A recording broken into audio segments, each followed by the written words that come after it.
Hello. It's hello. Hello. Hello? Hello there.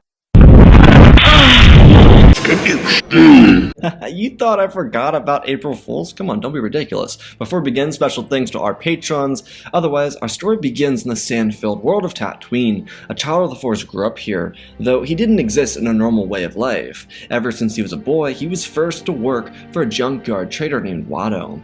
Anakin's life early on wasn't easy, but there was one thing that made his difficult existence a little easier to swallow, and this was a very simple obsession of his with sand. See, Anakin worked hard days in a junkyard, working in the heat of Tatooine, and doing the manual labor that Watto didn't want to do. The dust in the junkyard wasn't the same as the sand outside of his home. Anakin's home was a while's walk away, but outside of it is where the seas of Tatooine laid.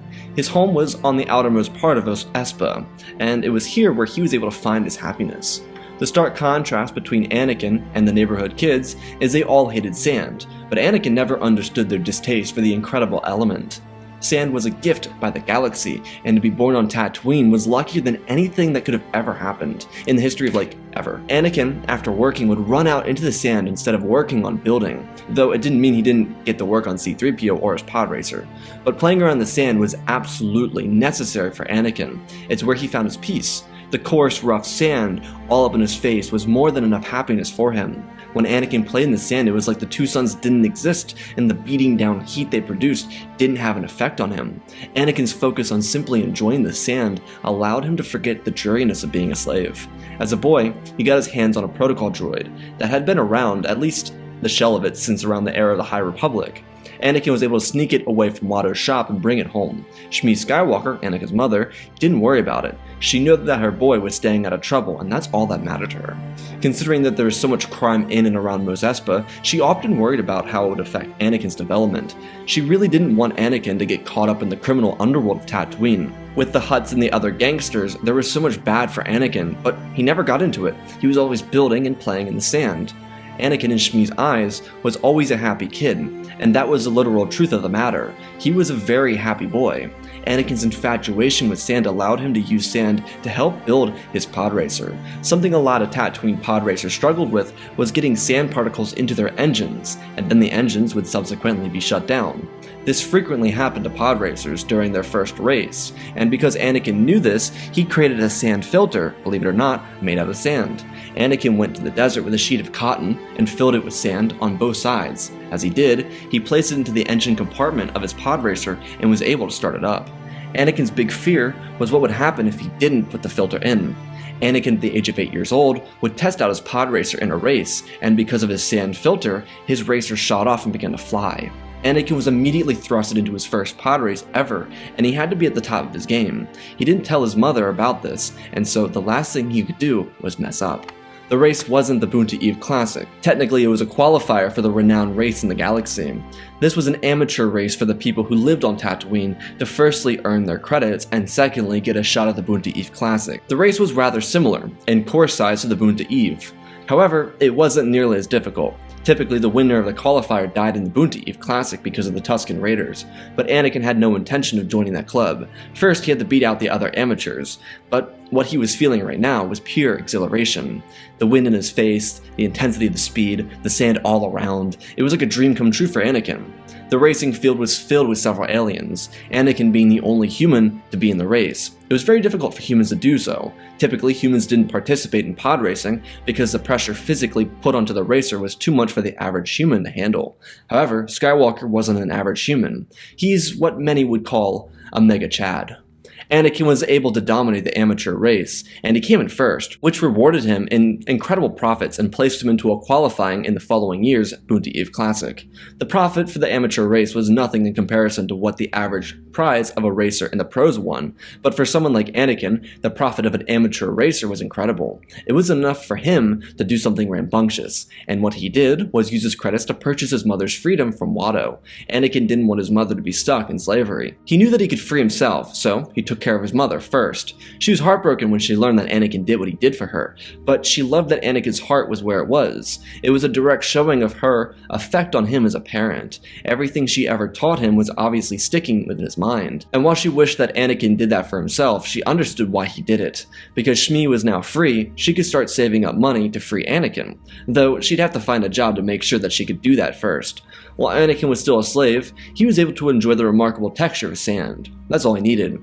It's all that made him happy. Being a victorious pod racer put Watto on edge, which in turn made Watto challenge Anakin a lot harder and force him to work more than ever before. Watto didn't want Anakin to feel like he could have freedom, but it never stopped Anakin, no matter how many hours he worked in a day. He always had sand to make him feel happy, and right at home. Anakin did work hard, but he always wore a happy face. It's something that his mother always championed about him. A year would pass by on the planet of Tatooine, and when Anakin was 9, a group of outsiders landed on Tatooine. This wasn't anything new, but there was an angel, a really tall water type, a droid, and a warlock. Anakin was super excited about these new people, and when they couldn't afford the part they needed for their starship, Anakin offered them up a bargain. Though when a sandstorm rolled over Mos Espa, Anakin directed his new friends to his mom's house. When they got there, Anakin vanished out the door. Shmi was a little taken aback when 4 strangers walked into her home, but when she saw Anakin run out the door, she realized that he was going to go play in the sandstorm. He loved sandstorms so much, and when they came, he spun around in it, allowing the sand to smack him across the face. The sand was great. After about an hour of playing in the sandstorm, Anakin came back in and showed Padme his really cool protocol droid. C-3PO was much further along. This is because Shmi used C-3PO for work, and he was bringing in a lot of money. With Anakin wanting to help out his new friends, he offered up himself for the Boon to Eve Classic, considering he already placed a little over a year before. Shmi allowed it, and Anakin would be racing on behalf of the warlock named Qui-Gon Jinn. On the other hand, Qui-Gon used Watto's gambling addiction to barter for Anakin's freedom. When Anakin won the race, he was freed from slavery, and he was offered to join the Jedi on their journey across the galaxy. Before Anakin left, he collected a Ziploc bag full of sand so that he'd always have a piece of home with him. Shmi, because of her saving up for the last year, was able to afford everything she needed to take care of herself while her son was away. She wished she could have given Anakin his freedom, but Watto charged her way too much. At least she now had the money necessary for herself to be taken care of. Anakin's first several days on his new journey would be really weird. First to Coruscant, then to Naboo. The most difficult of this entire journey for Anakin was the very obvious lack of sand. It's a good thing he had his little baggie of sand with him. It was very integral for him. Anakin would lose Qui-Gon on Naboo, and then return to the city world of Coruscant, where he would be reluctantly accepted by the Jedi Temple. However, the way of the sand helped Anakin find balance and peace within himself. It was a saving grace for how he felt towards everything. It was a little bit scary inside the Jedi Temple, surrounded by people he didn't know and had never met, but he always kept his bag of sand with him. The one major thing for Anakin was that he never got angry, rage-filled, upset, or even deviated from his course. This was because he already found and established happiness, something that gave him more comfort than building or constructing anything ever did. Anakin always built when he had time, but because of the life of the Jedi was a busy one, he never had any good time to focus on building anything. His pocket sand was a great help for him, and when he finally became Obi-Wan's Padawan, he was able to leave Coruscant. This was great for Anakin because from time to time, he would find himself on a planet full of his favorite thing ever, sand. Obi-Wan never really understood Anakin's obsession for sand, but he was happy that Anakin was happy. Though something that was really odd was that every time they went to a new sand planet, Anakin would collect a new bag full of a different sand. See, to the average person, sand was just simply sand, but to Anakin, sand was different. Not just billions of tiny particles, but sand on different planets had different textures. They had different feels and smells and everything. Anakin was obsessed with it, but for some reason his obsession with sand garnered him more access to his raw talent. There was one simple reason behind it. It was the fact that Anakin had peace within himself. He didn't spend so much time raging at the fact that sand existed, and instead, because he enjoyed sand, was able to grow immensely within his power as a Force wielder and as a Jedi. This gave powers to Anakin that most Jedi on the High Council didn't even have. Anakin used sand and learned how to use electric judgment of all things. When Anakin was 19, he was stationed to help Padme Amidala out on Coruscant. She was avoiding multiple assassination attempts. Padme was working to block Palpatine from creating a galactic military force, and with 2 Jedi Knights stationed to help her, she believed she'd be safe. In which she was safe, but after an assassination attempt in her high-rise apartment, Palpatine sent her back to Naboo with Anakin Skywalker as her personal protector. To Palpatine, this was a genius plan. He could force Anakin to be in close quarters with someone he had admitted interest in before, and Palpatine could gain more power in the Senate. It seemed like a win-win plan. When Palpatine and Padme first got to Naboo, everything went successfully. They went out to her family lake house, and at the lake house, Padme and Anakin had an opportunity to talk about the important, deep stuff: sand. Anakin went on a tangent about how great sand was, because it was great. Sure, it was rough and coarse, but it was not irritating. Anakin admitted that he would love to get a feel for the sands of Naboo, and so Padme realized that was a good idea. Beach party! Anakin and Padme spent time at the beach at the lake, and Anakin collected yet another sample of pocket sand. After time in the lake together, the two of them admitted that while senators have senator parts, and Jedi have Jedi parts, they would make it work. Without Shmi being in desperate need of help, Anakin would... Oh my gosh, what is this video? Without Shmi being in desperate need of help, Anakin would sleep as sound as an angel, and the next day, he and Padme decided that they needed to go to an island to continue their sand discovering endeavor.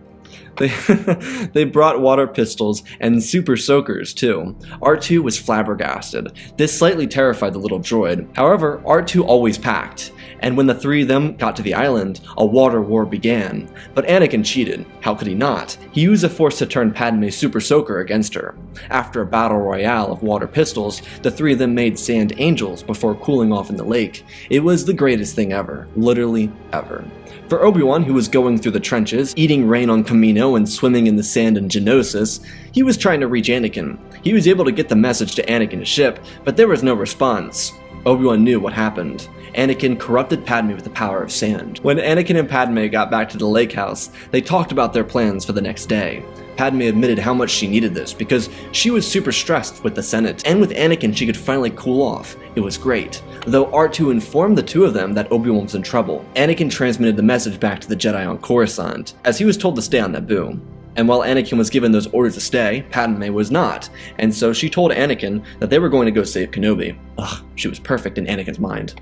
They got to Geonosis and Anakin almost had a full-blown stroke. Look at all the sand. There was literally a ring of sand around the entire planet. Like, bro, it didn't get better than this. When they landed on the planet, the two descended into a droid factory, which led to them getting captured. The reason they got captured is because there wasn't any sand in the factory. Duh, don't be ridiculous. When they got captured, they were brought into an arena where Obi-Wan had been captured. Mr. Sassy Pants wasn't too thrilled to see that Anakin got captured too, because their rescue job was so successful and stuff. Anakin, Padme, and Obi-Wan were lined up against 3 of the 4 pillars in the Geonosian arena. And then a bunch of wild animals released. An Acklay, a Reek, and a big spooky kitty cat. Anakin knew that there was only one way out of this. Okay, well, not just one way, but I mean, there were at least 10 ways out of this. But you know, in his mind, there was just that one way that he was thinking of. Yeah, Anakin waited for the animals to get close, and then he used the Force to connect to the animals. And they all stopped in their tracks. Anakin loosened the locks off his wrists with the Force and then walked forward. Anakin then used the Force to compel the animals to get on top of each other as Anakin jumped up on the very top of all of them. If the Geonosians wanted a show, then they were going to get the whole circus. Both Obi-Wan and Padme's jaws dropped to the floor. Anakin started going off, moving on top of the animals, juggling bags of sand. First, it was 2 bags, and then it was 3. Then, there was 7. Obi-Wan was astonished. How many bags of pocket sand did Anakin have? It was ludicrous, but somehow it was inspiring. The Geonosians, Dooku, the Separatists, and the Jedi that weren't supposed to be there were all amazed. How could they not be? Look, literally look at the screen, look at this! How is Anakin doing that? On such an amazingly crafted Photoshop job by Penti Patrol Star Wars. I mean, it's so cool. Anyways, Dooku snapped out of it and realized the Jedi were here.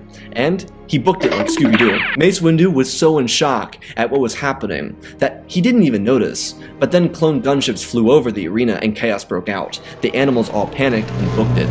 Anakin looked at his master and Padme and told them they needed to get to the ship and get out now, so they did. But when they did, they saw Count Dooku leaving. A massive battle began. It seemed like the Clone Wars had begun and were in full effect. They began to follow Count Dooku, and then they were trailed by a Geonosian ship, and they were shot. One of the blasts rocked the ship so hard that Padme fell out of the ship, but Anakin wasn't paying attention, and he thought she was trying to do a cannonball competition into the sand. So naturally, Anakin followed suit.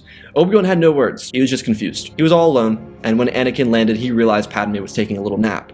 Oh, wait, she fell out by accident. That's kind of weird, isn't it? How naive of Anakin. He picked her up and made sure she was still breathing. Of course she was. Anakin continued forward and made sure the clone trooper that fell out was alright too. Before they left, Anakin collected another bag of sand, and they made their way back to the command post.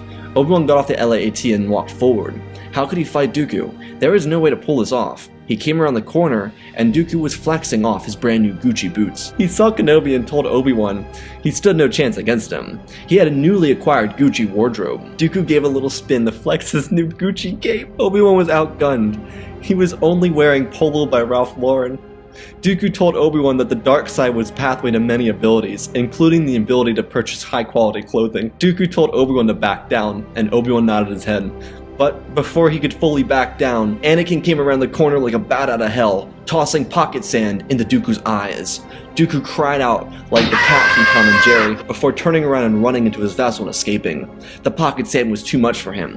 When Anakin turned around, he looked at Obi-Wan. He was on his knees. He was incredibly disappointed. Anakin asked what was wrong. Obi-Wan looked down at his boots and told him that Polo was no longer good enough. The Sith had Gucci. Anakin helped Obi-Wan up and told him that the Jedi had sand. They would always be superior. Obi-Wan nodded his head. Anakin saw a glimmer from the corner of the room. He ran over and pulled out something incredible. He ran over to his master and told him that Dooku left behind something. It was a brand new, unused Rolex watch. Obi-Wan was flabbergasted. This was both the greatest and worst day ever. The war started, and that wasn't cool, bro. But he had some new ice for his wrists, and that was fire. Anyways, back on Coruscant, it was going down, and essentially the Sith were flaming the Jedi. They started a war, and the Jedi weren't ready. The Clone Wars began, and Anakin was forced to take in a new student. When he took her in, he taught her the ways of the pocket sand. It was a pathway to many abilities, some may consider to be unnatural. In the middle of the war, Anakin was on a mission to Naboo, where he had to protect the Chancellor, and he ended up getting into a confrontation with Dooku again. The fight was intense, but Dooku really wanted to know if Anakin was aware that the Taylor Swift Eras Tour was going on. Of course Anakin knew. He and Padme and Obi-Wan were going to go see her in Coruscant Amphitheater on Tuesday. But Anakin also had a very important question. Did Dooku have time to talk about their Lord and Savior sand? Boom! Pocket sand in the face. Dooku fell on his back again. Palpatine was shocked. He tried to stay back, but then he sneezed. Anakin knew, just as well as any Jedi did, that Sith were allergic to sand. Anakin slowly turned his head to look at Palpatine. Anakin ripped out more pocket sand, and poof, Palpatine was on his back too. Anakin had enough pocket sand to keep these two guys here for an eon, but he had a Taylor Swift concert to go to, so he told the Sith that they needed to chill. Could they just chill? Dooku looked at Palpatine and said he had a point, but to Palpatine, that wasn't good enough. Anakin popped Palpatine in the face with more pocket sand, and told him that if he ended the Clone Wars by Saturday, he would get him tickets for the Eras Tour. Dooku spoke up and said they needed 2 tickets. Anakin nodded his head. On Saturday night, the Clone Wars would come to an end, and on Tuesday, Anakin, Obi-Wan, Padme, Papa Palpatine, and Dooku would go to the Eras concert. Thanks to the power of pocket sand, Anakin Skywalker, and just a little bit of Taylor Swift, the galaxy would be saved. Anakin through the power of pocket sand would become the most powerful Force user ever, but you already knew that, and they all lived happily ever after, shaking it off. The end. And that, ladies and gentlemen, is our story. Again, special thanks to Ben Wells, Tiger Boy, Darth Revan, Pimp Daddy Bane, Darth Cheesy, Apollo, Madman Studios, Anakin 003, Lemon Knight, Flynn Van Season, Lord Deadwing for supporting the channel. Hit 2,000 likes on this What If. Alright guys, the finale of the miniseries comes out Saturday. You guys, I had to, so I'm not gonna lie, I made the entire schedule for the What If series before I realized that April 1st was on a Saturday, and so I decided to play it off. The April Fool's was that I wasn't gonna upload an April Fool's video, and then poof, I hit you with the April Fool's video today. And the first part of the video was kind of slow, and I wanted you guys to think that it was gonna be like a normal video. No, it's not a normal video. Thank you Taylor Swift for sponsoring this video, obviously. No, I had a lot of fun with this. I left the laughs in because I had too much fun recording this, and I hope you guys enjoyed this video. This video was all meant for fun, so please don't take it as seriously as it's not serious. It's an April Fool's video. Yeah, what if Anakin loved sand? I know other people have done this. Obviously, I want to set myself apart, and so I think we did that. I don't know. I don't know. I haven't watched the other one, so I hope you all enjoyed this. Anyways, I love you all. Spread the love, and always remember, my friends, may the sand be with you.